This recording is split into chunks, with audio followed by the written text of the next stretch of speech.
दोस्तों एक बार 3 दोस्त और उनके साथ एक कुत्ता किसी यात्रा पर निकले थे। रात को उन्होंने रोटियां बनाई। अब क्योंकि वो थक गए थे इसलिए सोचा पहले आराम कर लेते हैं फिर रोटियां खाएंगे, बट सभी सो गए। कुछ देर बाद पहला दोस्त उठा, उसने रोटियों के 3 बराबर हिस्से किए। एक रोटी एक्स्ट्रा बची तो कुत्ते को दे दिया, अपने हिस्से की रोटियां खाई और दोस्तों के हिस्से की रोटियां रखकर सो गया। थोड़ी देर बाद दूसरा दोस्त उठा, उसने रोटियों के 3 बराबर हिस्से किए। एक रोटी एक्स्ट्रा बची तो कुत्ते को दे दिया, अपने हिस्से की रोटियां खाई और दोस्तों के हिस्से की रोटियां रखकर सो गया। कुछ देर बाद तीसरा दोस्त उठा, उसने भी रोटियों के 3 बराबर हिस्से किए। एक रोटी एक्स्ट्रा बची तो कुत्ते को दे दिया, अपने हिस्से की रोटियां खाई और दोस्तों के हिस्से की रोटियां रखकर सो गया। जब सुबह तीनों दोस्त उठे तो बची हुई रोटियों के 3 बराबर हिस्से किए। एक रोटी एक्स्ट्रा बची तो कुत्ते को दे दिया और तीनों ने अपने हिस्से की रोटियां खाई। अब सवाल ये है कि शुरू में कुल कितनी रोटियां थी? दोस्तों अगर आप इसका जवाब जान।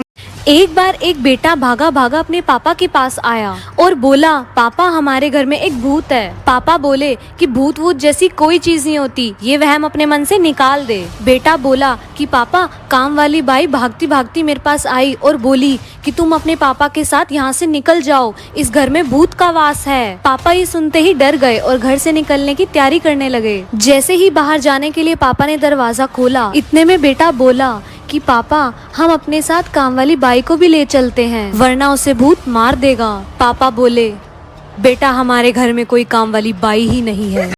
एक बच्चा 3 घंटे से लगातार पबजी खेल रहा था। ये देखकर उसकी मम्मी ने उसको बहुत मारा और डांट लगाकर पढ़ने को कहा। बच्चे को बहुत गुस्सा आ रहा था और जब उसकी मम्मी वहाँ से चली गई तो बच्चे को लगा कि शायद उसकी मम्मी उसे बिल्कुल भी प्यार नहीं करती। तो उसने एक कागज पर लिखा कि मैं ये घर छोड़कर जा रहा हूँ और मम्मी का प्यार देखने के लिए चुपचाप अलमारी में छिपकर बैठ गया। जब थोड़ी देर बाद उसकी मम्मी कमरे में आई और खत पढ़ा तो यहाँ वहाँ रोते रोते अपने बच्चे को ढूंढने लगी। 2 घंटे बीत गए पर फिर भी बच्चा अलमारी से बाहर नहीं आया। माँ अपने बच्चे के लिए फिर भी तड़पती हुई रोए जा रही थी। फिर बच्चे को एहसास हुआ कि अब उसे शायद बाहर आ जाना चाहिए और अपनी माँ के गले लग जाना चाहिए।